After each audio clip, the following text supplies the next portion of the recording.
Dodécaphonisme et musique sérielle, voilà mon cadeau du jour pour vous. Que nous inspire le mot cadeau? Plaisir de donner, plaisir d'offrir, plaisir de recevoir, et aussi objet qui ne sert pas à grand chose ou objet utile. Aujourd'hui, je choisis plaisir d'offrir et objet qui sert à rien. Alors ces deux mots, comme deux cadeaux bien enveloppés, il va falloir les ouvrir pour savoir ce qu'ils renferment. Et avant de parler un peu d'histoire, pensez au clap. C'est le commentaire, le like, l'abonnement et le partage. Si à la fin de cette vidéo vous avez appris des choses ou si cette vidéo vous a plu, eh bien pensez à liker, pensez à partager. Ça permet de faire connaître la chaîne au plus grand nombre. Et si vous êtes nouvellement arrivé sur cette chaîne, eh bien pensez à télécharger les deux bonus. Les liens sont dans la description sous la vidéo. Dodécaphonisme et musique sérielle font référence à de la musique sans tonalité. La musique tonale règne en maître de 1600, grosso modo, à 1900. 3 siècles de musique tonale. J'en ai parlé de temps en temps, ça va à peu près de Monteverdi jusqu'à Wagner. Le système tonal, il régit toute notre musique occidentale, qu'elle soit classique, dite savante ou musique de variété. Le pop, le rock, tout ça c'est basé sur de la musique tonale et évidemment de plus en plus aussi sur la musique modale avec les fameux modes mixolydiens, phrygiens, locriens. On utilise beaucoup ces modes en guitare notamment. Dans ce système tonal, certaines notes, qu'on appelle d'ailleurs les notes tonales, premier degré, quatrième et cinquième, elles ont des fonctions très particulières.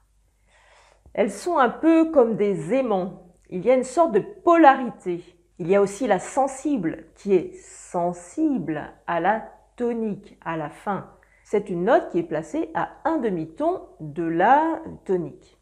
Dans la musique sans tonalité, eh bien, il n'y aura plus ces effets de polarité, de dominante, de sensible, de tonique. Et c'est au début du XXe siècle qu'a été ressenti le besoin de faire éclater ce système tonal. Et c'est à Schoenberg qu'on attribue la naissance du dodécaphonisme. Alors, qu'est-ce que c'est? C'est l'utilisation des 12 sons de la gamme, les 12 sons de la gamme chromatique.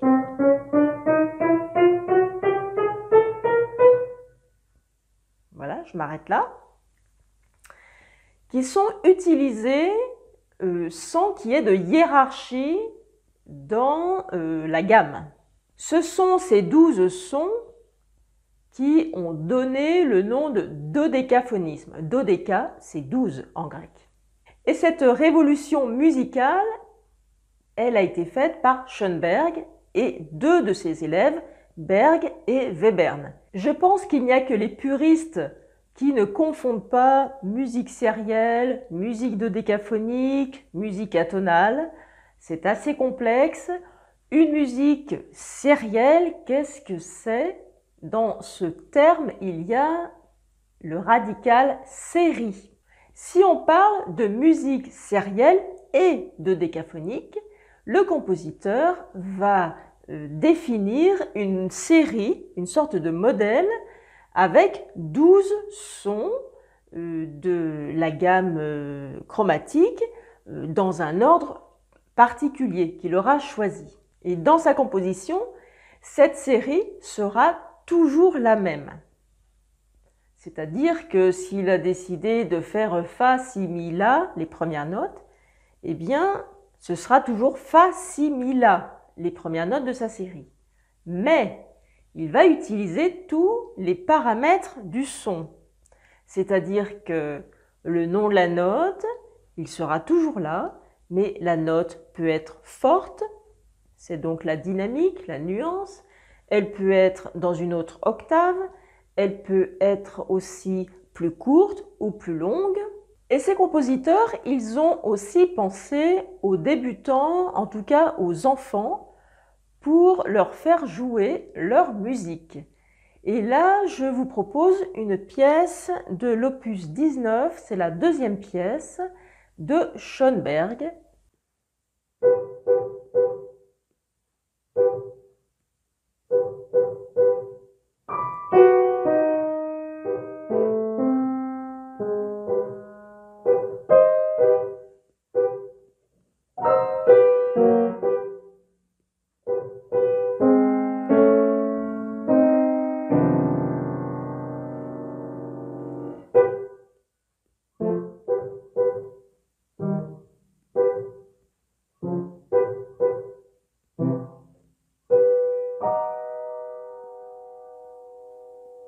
Dans la musique dodécaphonique, à partir du moment où on a une série, elle est triturée, c'est-à-dire qu'on peut la présenter, par exemple, en miroir ou rétrograde. On la joue, mais en la lisant finalement par la droite. C'est déjà une technique que Bach utilisait dans ses sujets de fugue ou les inventions. Ce genre de musique dodécaphonique sérielle, atonale, elle s'est développée entre les années 1925, jusque dans les années 50. Certains compositeurs ont très vite vu les limites de ce système. Alors, c'est une branche de la musique et d'autres poussent, d'autres compositeurs ont continué à écrire dans le système tonal. Si vous aviez un programme de concert avec que du Berg, du Webern et du Schoenberg, je ne sais pas si vous auriez vraiment envie d'y aller.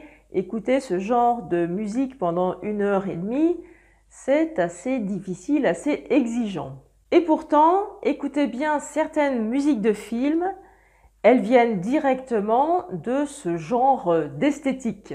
Je suis sûre que vous avez des musiques de films en tête, des musiques qui ne sont pas forcément chantables, mais qui font ressentir par exemple le suspense, voilà, des choses comme ça. C'est souvent de la musique atonale. Maintenant, je vous fais écouter une petite pièce qui dure moins d'1 minute, Kinderstück de Webern, avec 5 séries. On arrive vraiment à les identifier, en tout cas sur la partition, avec 7 séries.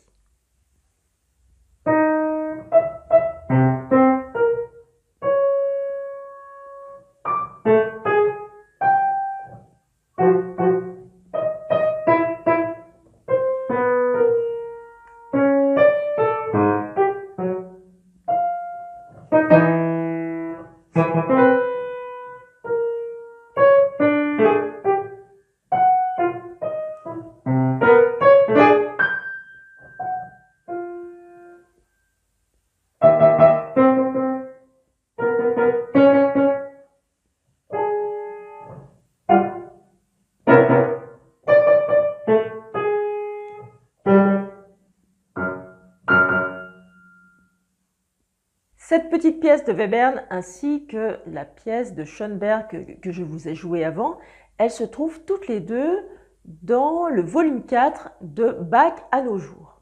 Quand on rencontre pour la première fois ce genre de musique, on se demande bien ce qui est arrivé au compositeur.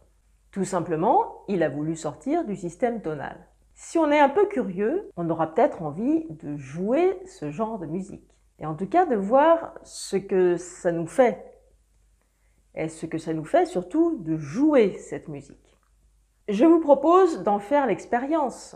Ces 3 pièces que je joue, vous pouvez aussi les jouer. Mais attention, concentration obligatoire. Et je trouve que c'est un excellent instrument de rééducation de la concentration. Pourquoi? Parce que on ne peut se fier qu'à nos yeux. Au début, on ne peut pas se fier à notre oreille. On est obligé d'être concentré.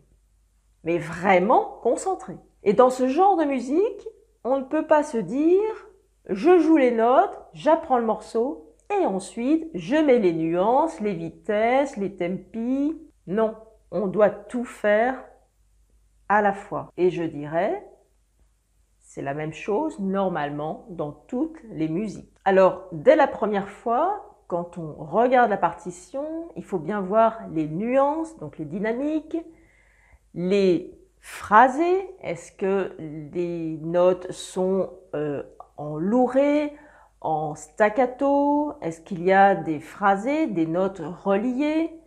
Il y a rarement de la pédale, mais il peut y en avoir. Monter ce genre de pièces et même monter toutes les autres musiques, ça correspond à quoi? Imaginons qu'on est en train de construire une maison.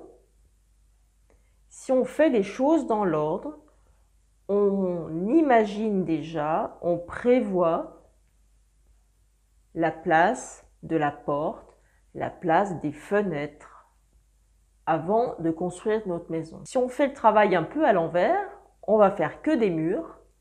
Et puis après, on se dit, oui, là, il faut une porte, là, il faut une fenêtre. Alors, on prend la masse et on fait des trous pour les fenêtres et les portes. En musique, c'est pareil. Si vous pensez à tout en commençant dès le départ l'étude de votre morceau, vous avancerez 10 fois plus vite. Ensuite, comme dans l'apprentissage de tout morceau, eh bien, il va y avoir cette fameuse mémoire musculaire, la mémoire kinesthésique, qu'on appelle aussi mémoire procédurale, qui va s'installer. Les gestes vont arriver plus ou moins vite.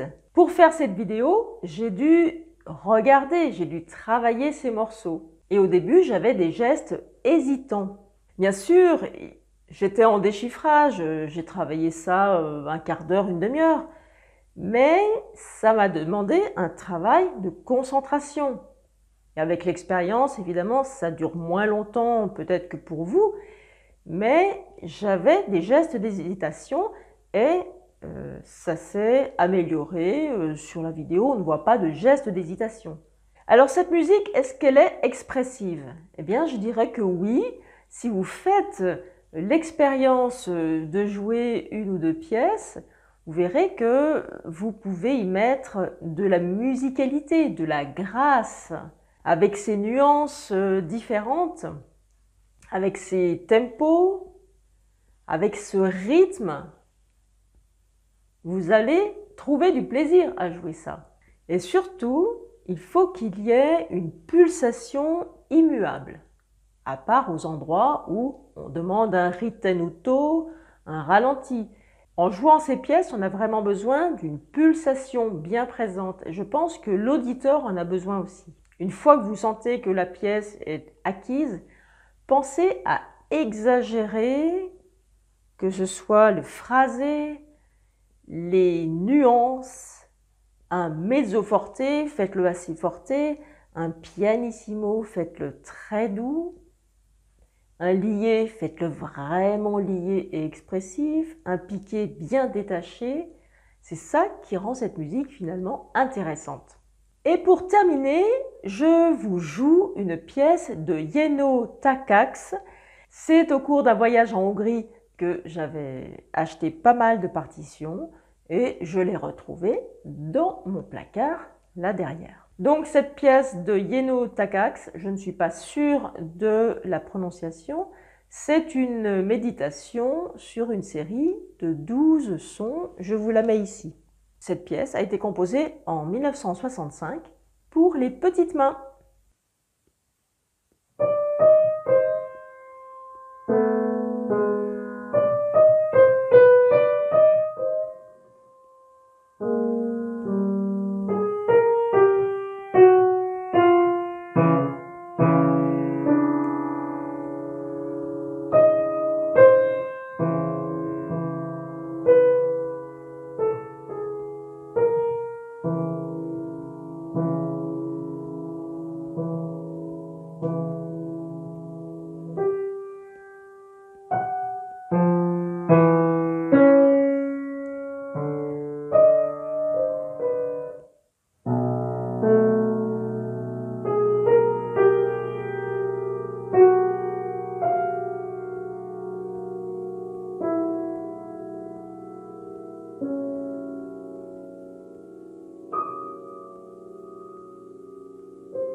Voilà, c'est la fin de cette vidéo. J'espère que ce sujet un petit peu ardu, un petit peu exigeant vous a intéressé. À bientôt pour une nouvelle vidéo.